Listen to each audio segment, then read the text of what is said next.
वमिन सय्यिआति अअमालिना मन यहदिहिल्लाहु फला मुदिल्ल लहु व मन युद्लिल्हु फला हादिय लहु व अशहदु अल्ला इलाहा इल्लल्लाहु वहदहु ला शरीका लहु व अशहदु अन्ना मुहम्मदन अब्दुहु व रसूलुहु अल्लाहुम्मा सल्लि अला मुहम्मदिन व अला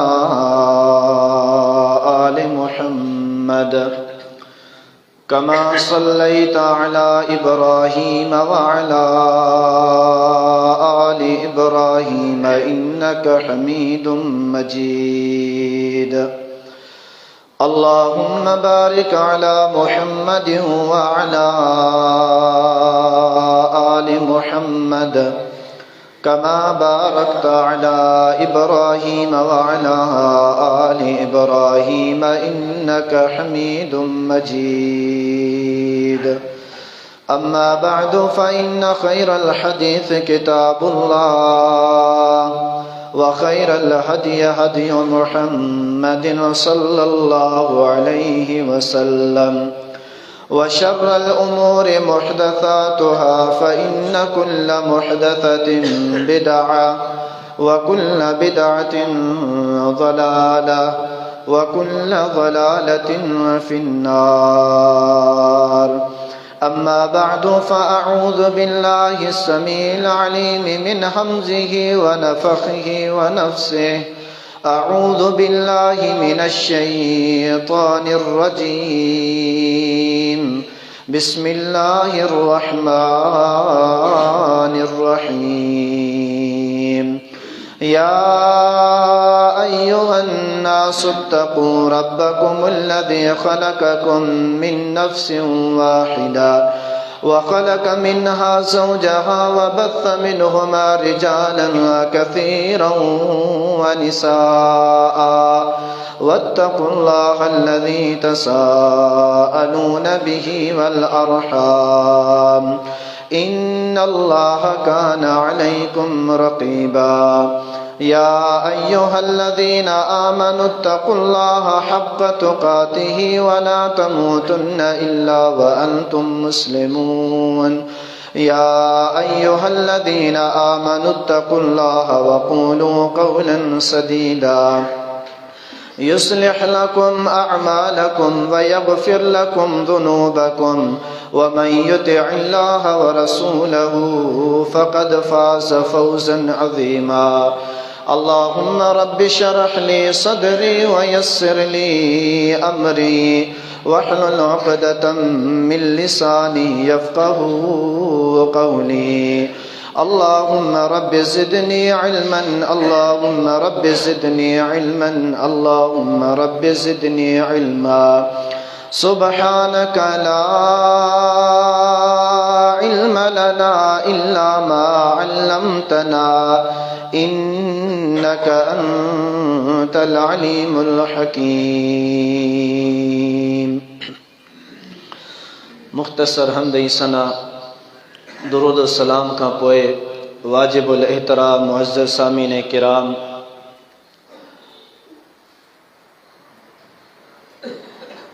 खुतबा जुमातुल मुबारक जो उन्वान उम्मीद है तव्हां सब इश्तिहार में पढ़ी आया हूंदो या जिन्हनि वटि फेसबुक आहे उन्हनि फेसबुक में पढ़ियो हूंदो तो मुहम्मदुर रसूलुल्लाह सल्लल्लाहु अलैहि व आलिहि वसल्लम जे ज़ाते मुक़द्दसा मुबर्रहा मुअल्ला जो ज़रे बराबर भी हया रखंदड़ उम्मती जे लाए अहम पैगाम पोए वो उम्मती मर्द हुजे या औरत हुजे, नंढड़ो हुजे या वॾो हुजे, मुहम्मदुर रसूलुल्लाह सल्लल्लाहु अलैहि व आलिहि वसल्लम जिनके पंहिंजो नबी ऐं रसूल तस्लीम करण वारे जे लाइ अल्लाह रब्बुल आलमीन ऐं प्यारे पैगंबर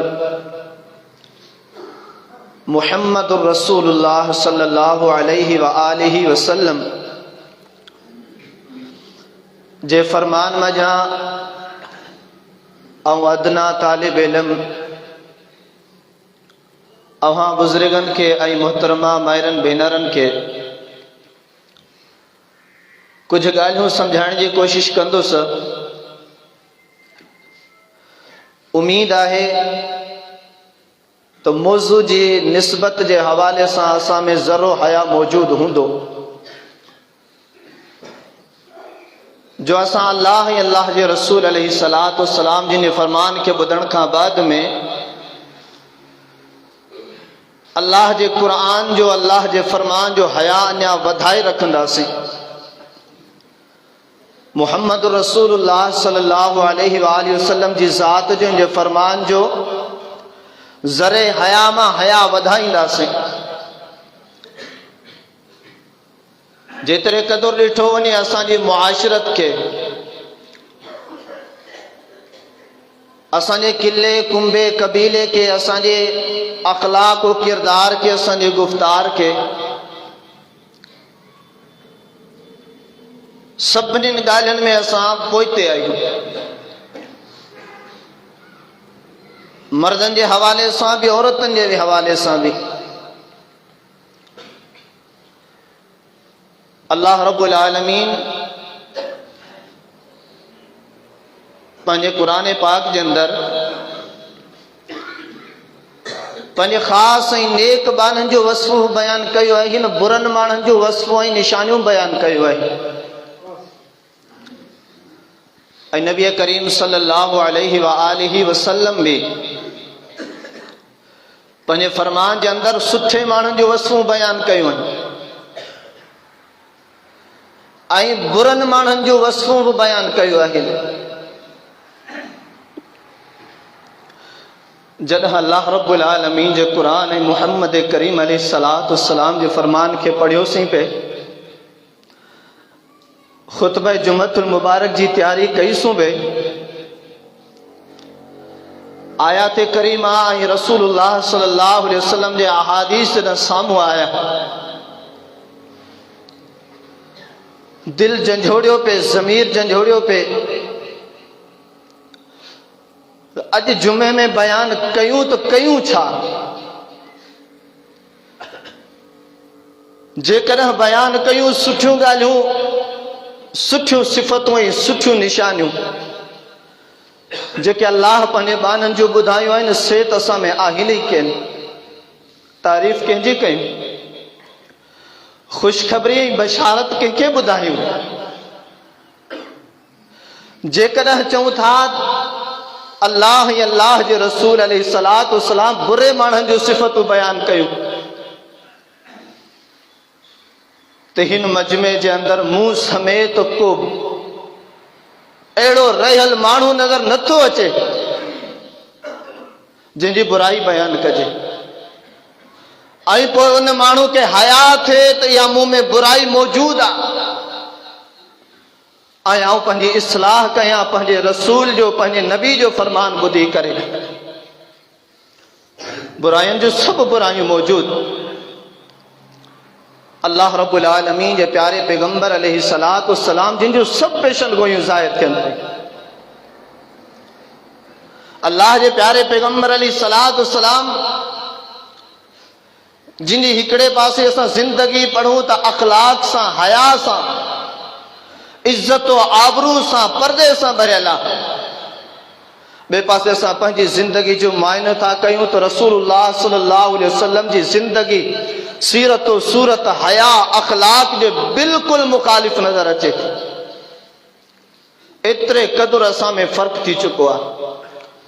अल्लाह रब्बुल आलमीन पंहिंजे क़ुरान पाक जे अंदरि मोमिननि जो वस्फ़ूं बयानु कयूं। 18 सिपारे सूरतुल मुमिनून जे अंदरि फरमाए क़द अफ़लहल मुमिनून अल्लज़ीना हुम फ़ी सलातिहिम ख़ाशिऊन। वल्लज़ीन हुम अनिल लग़्वी मुअरिदून वल्लज़ीन हुम लिज़्ज़काति फ़ाइलून वल्लज़ीन हुम लिफ़ुरूजिहिम हाफ़िज़ून इल्ला अला अज़वाजिहिम औ मा मलकत अयमानुहुम फ़इन्नहुम गैरु मलूमीन। अल्लाह से फरमाए तो बेशक मोमिन कामयाब थी विया हलिया, मोमिन कामयाब थी विया। पंहिंजे दिलो दिमाग़ ते हथ रखी ॿुधायो त तव्हां आऊं कामयाब आहियूं? कहिड़ी ॻाल्हि में मुआशरे में कामयाब आहियूं कामयाब? फरमाए अल्लज़ीन हुम फी सलातिहिम खाशिऊन। मोमिननि जी निशानी आहे नमाज़नि में अॻु भरा, नमाज़नि में ख़ुशू ऐं ख़ुज़ू हूंदो आहे। आहियूं नमाज़ी? वल्लज़ीन हुम लिज़्ज़काति फ़ाइलून। मोमिननि जी निशानी जेके कामयाब आहिनि उहे ज़कात ॾींदड़ आहिनि। आहियूं ज़कात ॾियण वारा? वल्लज़ीन हुम अनिल लग़्वी मुअरिदून। मोमिननि जी निशानी इहा आहे जेके कामयाब थी विया गार गंद खां, गिला गिबत खां, कूड़ तोहमत इल्ज़ाम बाज़ी खां, अल्लाह अल्लाह जे रसूल अलैहिस्सलातु वस्सलाम जे हर नाफरमानी वारी ॻाल्हि खां पासो कंदड़ आहिनि। ॿुधायो अवां आऊं बचियल आहियूं? मथे जे वार जी चोटी खां वठी पेर जे नह जी चोटी ताणी सॼा जा सॼा फुज़ूलियात में ग़र्क़ आहियूं। अल्लाह से फरमाए वल्लज़ीन हुम लिफ़ुरूजिहिम हाफ़िज़ून। मोमिननि जी अलामत निशानी इहा आहे त उन्हनि जी शर्मगाह बि हिफ़ाज़त में हूंदी आहे, उन्हनि जी ओघड़ महफ़ूज़ हूंदी आहे, पाक दामन हूंदी आहे। इल्ला अला अज़वाजिहिम औ मा मलकत अयमानुहुम। हा, उन्हनि जी ओघड़, उन्हनि जी शर्मगाह इस्तेमाल थींदी आहे त पंहिंजी ज़ाल, पंहिंजी घरवारी सां। अल्लाह से फरमाए तो फमन इब्तगा वराअ ज़ालिका फउलाइका हुमुल आदून। उन खां हटी करे बाक़ी जेके भी रस्ता आहिनि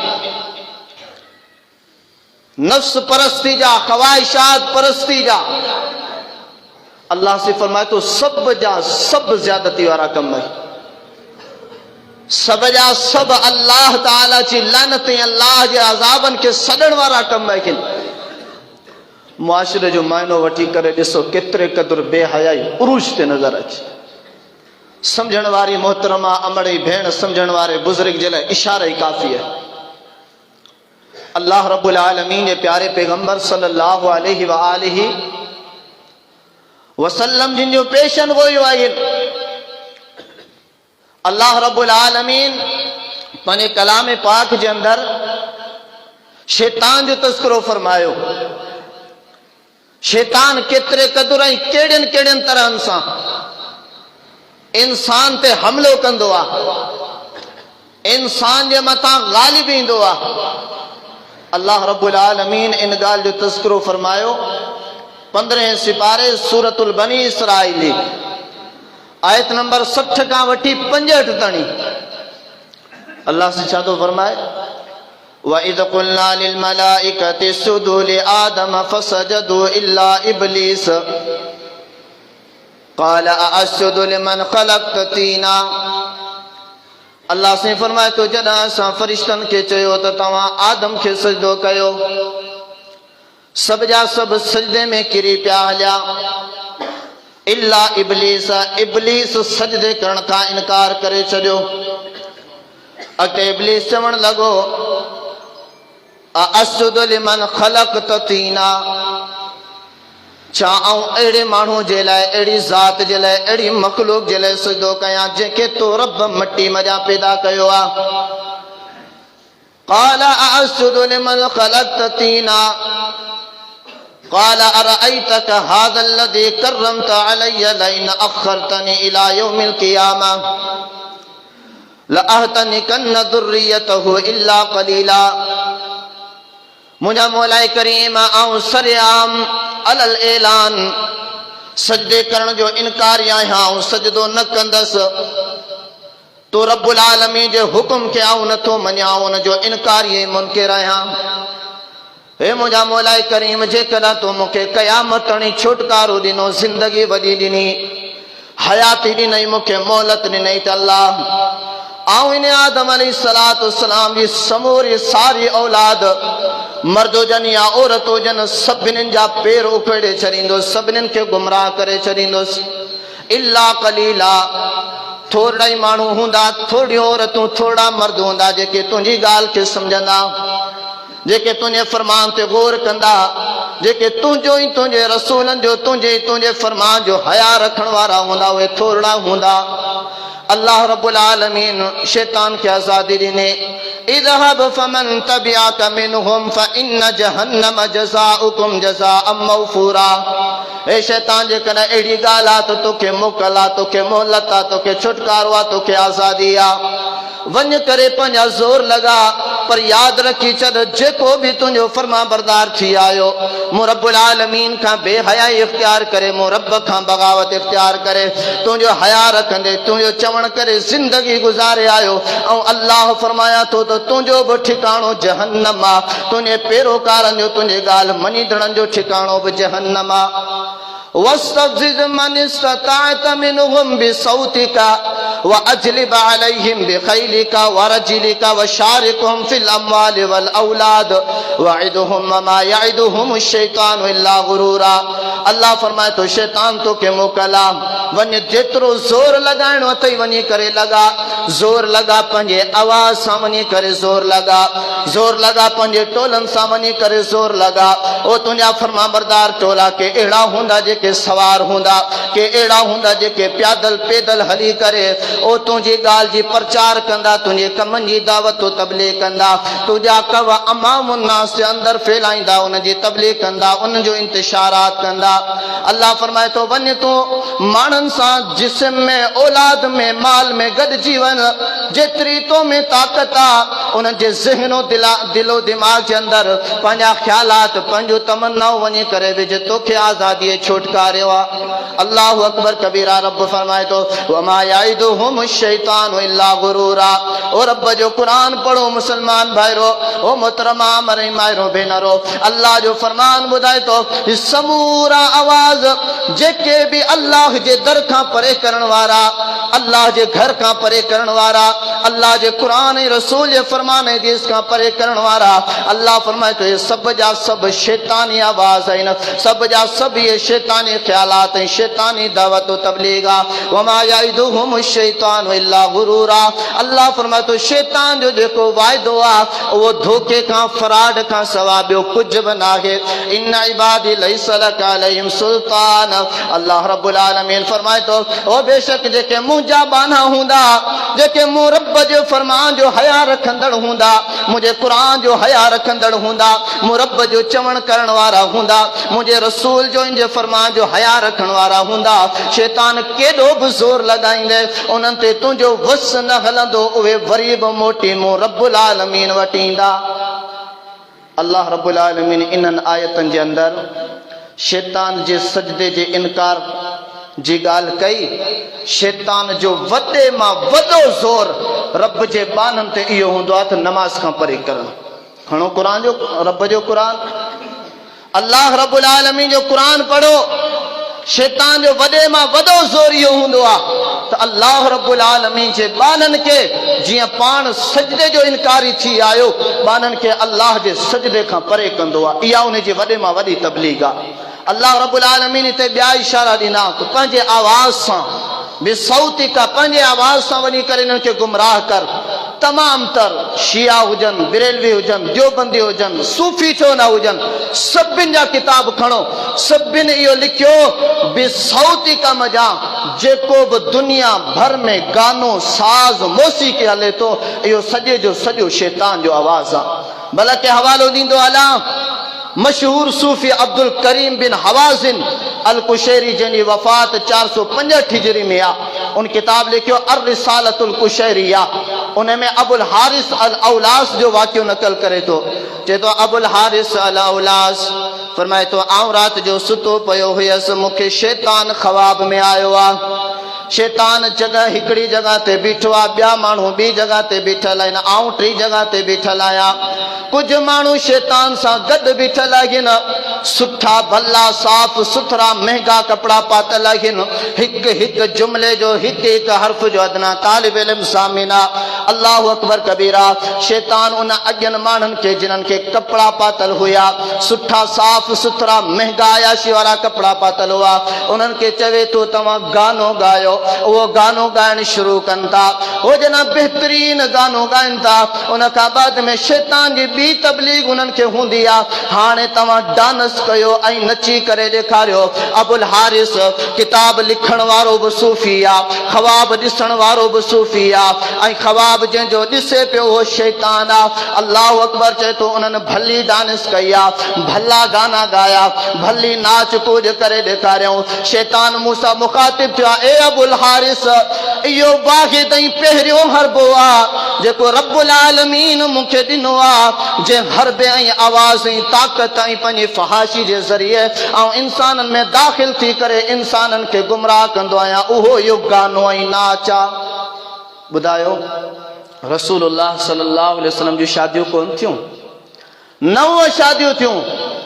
अल्लाह जे प्यारे पैगंबर अलैहिस्सलातु वस्सलाम कंहिं शादी में नाच कूद करायो? अव्हां या वालिदैन भाइर शौक़ सां ॾिसंदा आहियूं। मुंहिंजी मोहतरमा अमड़ी भेण वॾे शौक़ सां ॾिसंदी आहे, या पाण डांस करे नचे ॾेखारींदी आहे त केॾी महारत आहे। वरी नंढड़ियूं नंढड़ियूं न्याणियूं उन्हनि खे नचाइण। ॿुधायो त एले हदीस क़ुरान हदीस त पंहिंजी जॻह ते, जेके सूफ़ी हिन ज़मीन जा गंदा तरीन इंसान आहिनि, उन्हनि जा किताब लिखनि था त इहो गानो मौसीक़ी नचण ईमान वारे जो कमु न, हया वारे जो कमु न, रसूल ऐं रसूल जे उम्मतनि जो कमु न, अल्लाह जे बाननि जो कमु न, बल्कि शैतान ऐं शैतान जे पैरोकारनि जो कमु हूंदो आहे। सूफ़ी पंहिंजे किताबनि में बि लिखनि था। अल्लाहु अकबर।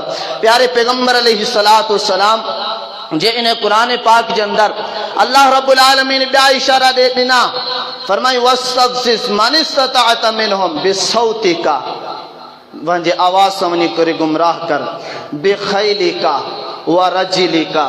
खणो सभिनी मक्तबनि जा किताब, जिन्हनि जिन्हनि क़ुरान जूं तफ़सीरूं लिखियूं, उन्हनि छा चयो? बिखैलिका, अहले इलाइके जा जेके वॾा सरदार बोतार पैसे वारा दौलतमंद वजन वजन सवारियुनि ते सवार थींदड़, अल्लाह जे क़ुरान ऐं प्यारे पैगंबर जी शरीयत खां बग़ावत इख्तियार कंदड़, इन्हनि मज़ा मुराद वॾे वॾे पैसे वारा सवारियुनि वारा। वरजिलिका, बेहया क़िस्म जा माण्हू, इहे सभु जा सभु जेके अल्लाह जे रसूल जे फरमान खां परे हटी करे बग़ावतूं बेहयाई ज़िंदगी गुज़ारण वारा सभु लिखनि था त उहे इहे टोला इंसाननि जा आहिनि। अल्लाह रब्बुल आलमीन जे क़ुरान ते गौर त करियो, इहे सभु जा सभु टोला जेके इलाइक़े में फहाशी अयाशी अवां जे मुंहिंजे न्याणियुनि सां नंगनि सां इज़तनि सां माल सां खेॾण वारा आहिनि, इहे सभु शैतानी टोला, शैतान जा पैरोगार, बल्कि शैतान इब्न शैतान आहिनि। प्यारे पैगंबर अलैहिस्सलातु वस्सलाम जी हदीस मुबारका, हदीस शरीफ किताब सही मुस्लिम जे अंदर किताबुल जन्नत व सिफ़त नईमिहा व अहलिहा, बाब सिफ़ातिल्लती युअरफु बिहा फी दुनिया अहलुल जन्नत व अहलुन नार, हदीस नंबर 7207। हजरत अबू हियास रज़ियल्लाहु ताला अन्हु फरमाइनि था, अन्ना रसूलल्लाह सल्लल्लाहु अलैहि व आलिहि वसल्लम रात यौमिन फी खुतबतिही, अल्लाह जा हबीब अलैहिस्सलातु वस्सलाम हिकिड़े ॾियारे ख़ुतबो ॾियनि पिया, पंहिंजे ख़ुतबे जे अंदरि फरमाइनि था, अला इन्न रब्बी अमरनी अन उअल्लिमकुम मा जहिलतुम मिम्मा अल्लमनी। हे दुनिया वारो ॿुधो, ऐं मोहम्मद करीम अलैहिस्सलातु वस्सलाम फरमाया तो, मूंखे रब्बुल आलमीन हुकुम ॾिनो आहे ऐं अव्हां खे अहिड़ी तालीम ॾियां, अहिड़ो हया सेखारियां, अहिड़ो अखलाक सेखारियां, अहिड़ा सबक सेखारियां, अहिड़ा कम सेखारियां जिन्हनि जो अल्लाह रब्बुल आलमीन मूंखे अमर ॾिनो आहे, जिन्हनि जी तालीम अल्लाह रब्बुल आलमीन मूंखे ॾिनी आहे। अल्लाह जा हबीब अलैहिस्सलाम खुतबो कंदे कंदे फरमाइन था अहलुन नार खमसा, ए मुंहिंजा उम्मतियो जहन्नमी माण्हुनि जे अल्लाह रब्बुल आलमीन जे दुश्मन माण्हुनि जो निशानियूं यादि करे छॾियो। उहे 5 माण्हू अथव। अल्लाह जे प्यारे पैगंबर अलैहिस्सलाम फरमायो उन्हनि मज़ा पहिरियों बदबख्त माण्हू उहो आहे अज़ईफुल लसी ला सब्र लहुल लदीना हुम फीकुम तबी अल्लाह यतबऊन अहलन व माला। रब्बुल आलमीन जे प्यारे पैगंबर फरमायो जहन्नम मज़ा हिकिड़ो उहो बदबख्त इंसान आहे जेको पाण बि जाहिल हूंदो और उन जे पोयां जेके हलण वारा हूंदा से बि जाहिल हूंदा। एतिरो उन जो चवण वठंदा, एतिरे क़दुर अॻिते निकिरी ईंदा। ओ पंहिंजे माल जी परवाह कोन कंदा, घोरींदा वेंदा। पंहिंजे माल खे उन जे चवण ते शराब में मुब्तला करे छॾींदा, उन जे चवण में फुसूलियात में हलाए छॾींदा। फरमाई माल त माल पंहिंजी जॻह ते आहे, पर पंहिंजो घर वारियूं, पंहिंजो न्याणियूं, पंहिंजो औलाद ऐं पंहिंजो नंगू बि उन्हनि वॾेरनि उन्हनि जाहिलनि जे चवण ते इहे जाहिल माण्हू कढे ईंदा। पंहिंजे माल ऐं इज़त ऐं आबरू जो बि ख़्यालु कोन कंदा। अल्लाह जे प्यारे पैगंबर फरमायो ज़मीन ते बुरा तरीन इंसान ऐं आख़िरत में जहन्नम इंसाननि मज़ा पहिरियों इंसान इहो आहे कहिड़ो जेको वॾेरनि जे चवण ते, जाहिलनि जे चवण ते ऐं जहालत वारा कम करे। कहिड़ा?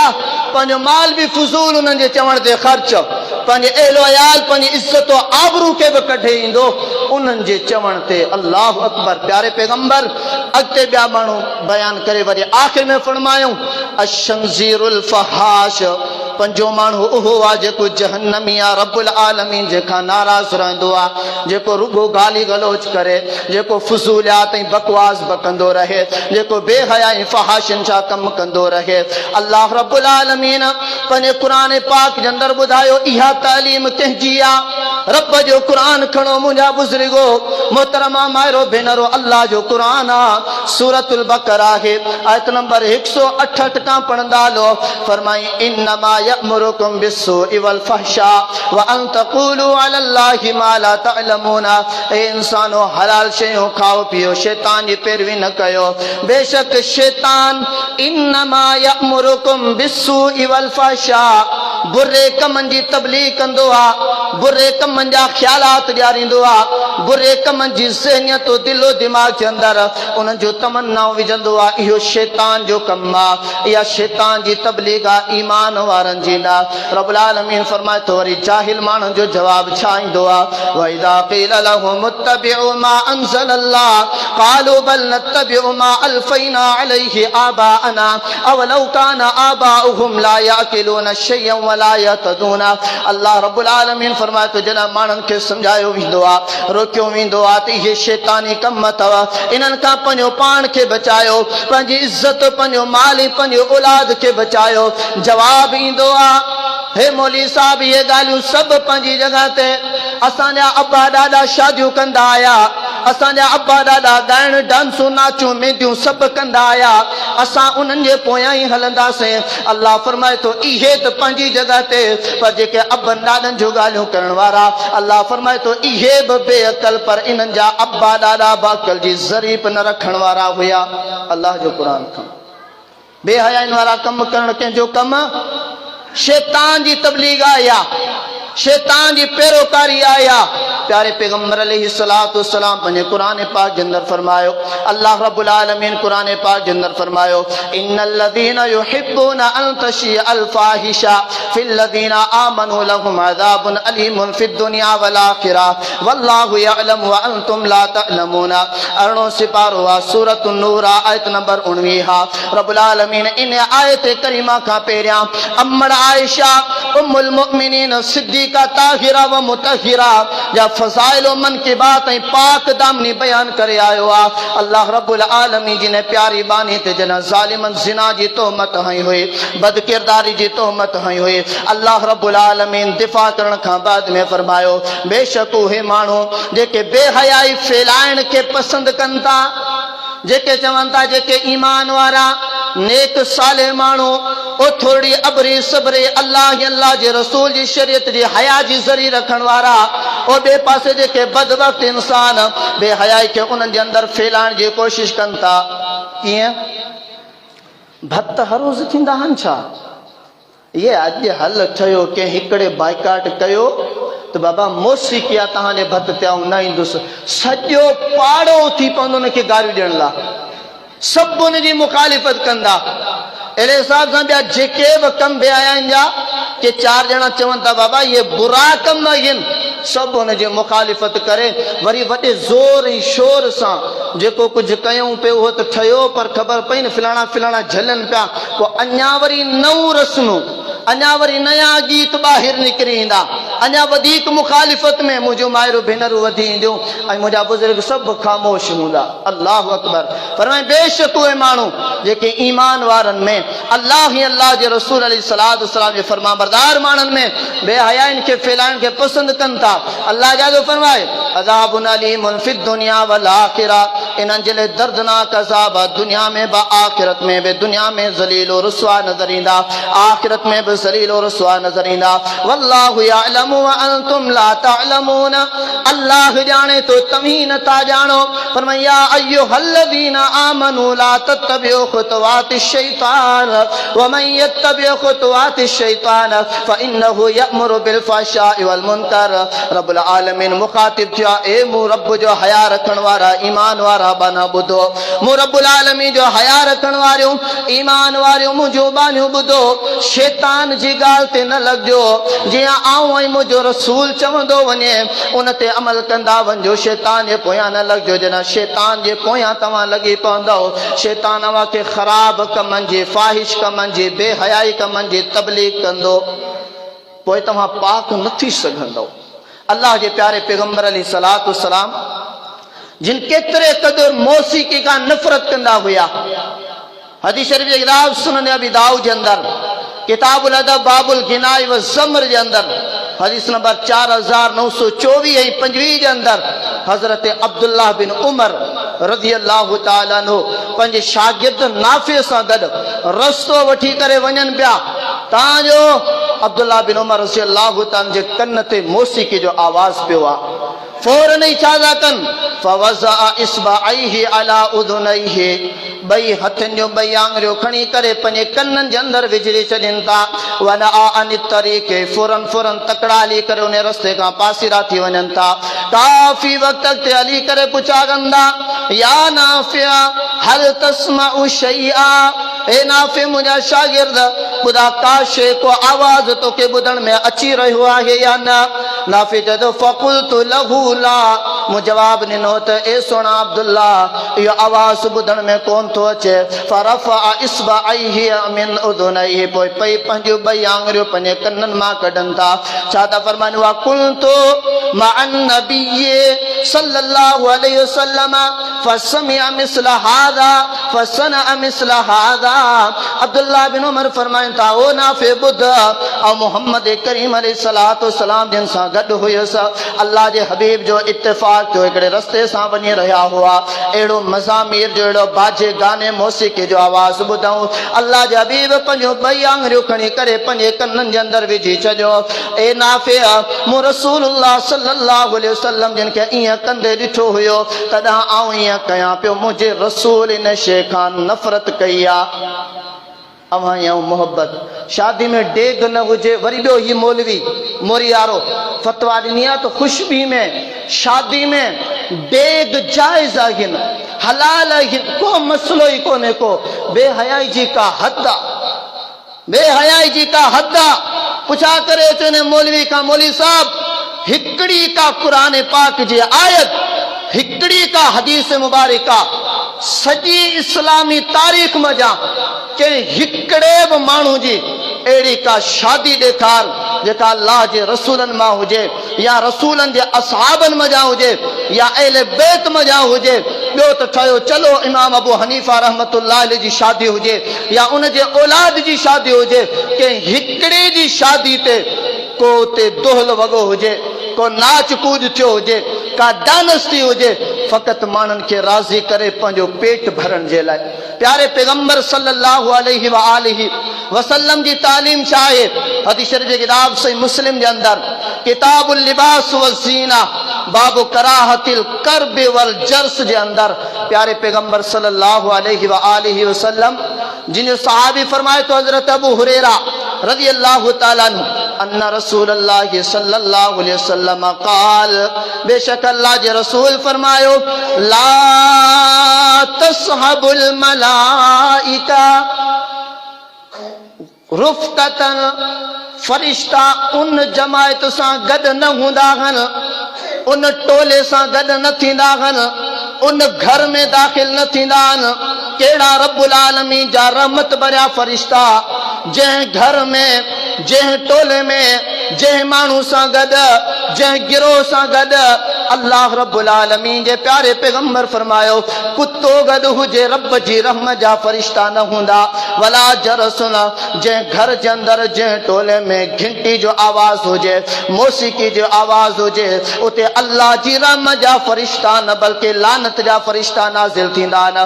प्यारे पैगंबर फरमायो हदीस नंबर 5548 जे अंदरि फरमाए, अल जरसु मज़ामीरु शैतान, घंटी मौसीकी गाइण वॼाइण जा जेके भी आवाज़ आहिनि, प्यारे पैगंबर फरमायो सब जा सब शैतान जा आवाज़ आहिनि, इस्लाम जा न, रब्बुल आलमीन जा न, प्यारे पैगंबर जा न, न उन्हनि जे फरामीन जा आवाज़ आहिनि।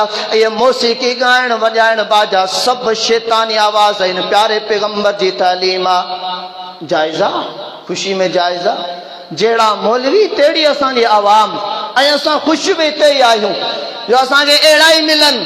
चवंदा मौलवी एतिरा कूड़ था ॻाल्हाइनि, छा कूड़ के सिंह थींदा सहे वारा, कूड़ के सिंह थींदा उठ वारा, कूड़ के सिंह थींदा घोड़े ई गॾ वारा। एॾो वॾो ड्राड़ प्यारे पैगंबर अलैहिस्सलातु वस्सलाम जी हदीस मुबारका जे अल्फाज़नि जो क़यामत ताणी हर अदालत कोर्ट में अचण जे लाइ बि ज़ामिन आहियां। प्यारे पैगंबर अलैहिस्सलातु वस्सलाम मज़ामीर जा आवाज़ ॿुधी करे कन बंदि कया, मज़ामीर जे आवाज़ के शैतानी आवाज़ चयो। अल्लाह जो क़ुरान आहे, 21 सिबारो आहे, सूरत लुकमान आहे, आयत नंबर 6 फरमाई, व मिनन नास मन यश्तरी लहवल हदीस लियुदिल्ला अन सबीलिल्लाह बिगैरि इल्मिन व यत्तखिदहा हुज़वा उलाइका लहुम अज़ाबुम मुहीन। अल्लाह फरमाए तो माण्हुनि मजा अहिड़ा बि बदबख्त इंसान आहिनि जेके लहवल हदीस फुज़ूल ॻाल्हियूं ख़रीद करे माण्हुनि खे गुमराह कनि था। अल्लाह फरमाए तो अहिड़नि जे लाइ रुसवा कुन अज़ाब आहे। हज़रत अब्दुल्लाह बिन मसूद पुछा करे अचो मौलवियुनि खां, अब्दुल्लाह बिन मसूद केरु आहे? जेॾीमहिल न वेहंदा मुनाज़रे जे लाइ असां सां पुछनि, अब्दुल्लाह बिन मसूद त वॾो फ़क़ीह हुयो।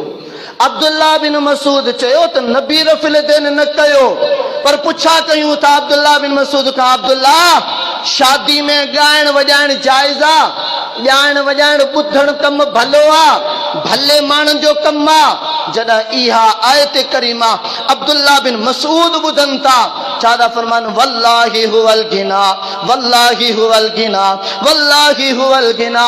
लहवल हदीस जेका रब्बुल आलमीन आयत करीमा नाज़िल कई आहे, अब्दुल्लाह बिन मसूद जेको प्यारे पैगंबर जो शागिर्द रशीद आहे, सहाबी रसूल आहे, उहे चए थो अल्लाह जी ज़ात जो कसम आहे, इन लहवल हदीस मजा मुराद ॻाइण वॼाइण ऐं ॻाइण वॼाइण जा तमाम तर आलात मौसीकी साज़ आहिनि।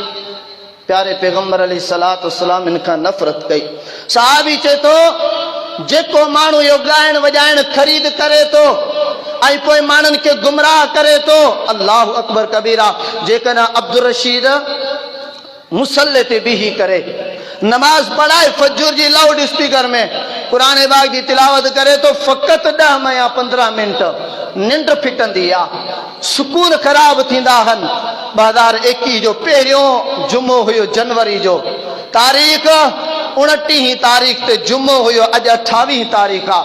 25 तारीख़ ते मंसूरा मां फतवा कढाई अहले इलाइक़े जे वॾेरनि ऐं बोतारनि। पुछा कयूं था तव्हां अल्लाह ऐं अल्लाह जे रसूल जो कहिड़ो हया रखियो आहे? पुछा करे अचो, सॼी इहा फतवा बि त कढाए अचो न मंसूरा खां, दुनिया भर जे कंहिं मुफ़्ती खां, आलिम खां। त सॼे हफ़्ते जूं सॼियूं रातियूं वॾा वॾा डेग हलाए बेहयाइन जा कम कयो, करायो, पाड़े वारनि जूं सॼियूं इज़तूं टोला न्याणियूं कढे करे रोडनि ते आणियो। इहा बि त फतवा वठी अचो न, जाइज़ आहे। वरी सजी सजी रात डेग हलायो, फुल आवाज ॾियो, शराब हलायो, फायरिंग कयो।